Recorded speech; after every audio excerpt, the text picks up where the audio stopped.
दोस्तों, आप खांसी को ठीक करने के लिए बहुत सारे दवाओं का इस्तेमाल करते होंगे, लेकिन इस वीडियो में मैं आप लोगों को ऐसे कुछ खास घरेलू उपायों के बारे में बताऊंगा जिसका उपयोग करके आप खांसी को 2 से 3 दिन में ही ठीक कर सकते हैं। प्लीज इस वीडियो को पूरा लास्ट तक देखिएगा। आपसे एक रिक्वेस्ट है, अगर आप मेरे चैनल पर नए हो तो प्लीज इस tips TV for you channel को सब्सक्राइब कर दीजिए और बेल आइकन को भी दबा दीजिए ताकि जब भी मैं नया नया वीडियो अपलोड करूँ आप तक सबसे पहले पहुँच सके। और इस वीडियो को लाइक भी कर दीजिएगा। खांसी को ठीक करने के लिए बहुत सारे दवाओं का इस्तेमाल किया जाता है, लेकिन किसी किसी इंसान को फिर भी खांसी ठीक नहीं हो पाती है। खांसी 2 प्रकार के होते हैं, एक बलगम वाली खांसी होती है और एक सूखी हुई खांसी होती है। आप इस वीडियो को देखकर दोनों टाइप के खांसी को ठीक कर सकते हैं। आइए खांसी को ठीक करने के लिए कुछ रामबाण घरेलू उपायों के बारे में जानते हैं। पुराने से पुराने खांसी को ठीक करने के लिए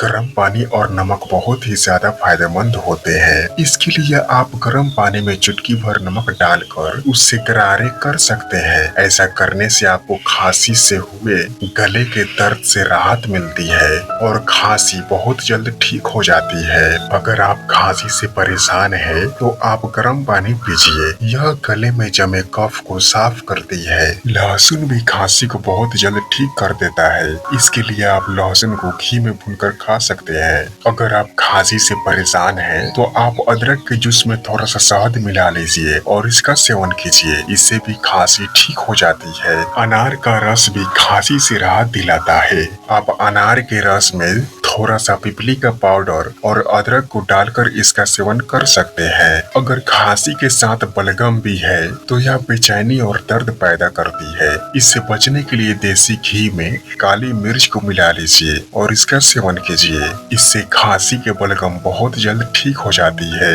1 चम्मच शहद में 1 चुटकी इलायची और नींबू का रस मिला लीजिए। इससे खांसी बहुत जल्द ठीक हो जाती है। बहुत से लोग खांसी को ठीक करने के लिए अंग्रेजी दवा का इस्तेमाल करते हैं, लेकिन खांसी की दवा लेने से नींद आने लगती है। उसके साइड इफेक्ट भी बहुत अधिक होते हैं। इसकी जगह पर आप हल्दी वाला दूध का इस्तेमाल कर सकते हैं। हल्दी वाले दूध एंटीऑक्सीडेंट होते हैं। इसके अलावा हल्दी में एंटीवायरल और एंटीबैक्टीरियल गुण पाया जाता है, जो संक्रमण से लड़ने में मददगार होते हैं। खांसी को ठीक करने के लिए हल्दी वाला दूध का इस्तेमाल कर सकते हैं। दोस्तों, इस वीडियो में बस इतना ही। उम्मीद करता हूँ ये वीडियो आपको अच्छा लगा होगा। प्लीज इस tips TV for you channel को सब्सक्राइब कर दीजिए और इस वीडियो को अपने दोस्तों में शेयर कर दीजिए। Thanks for watching. बाय।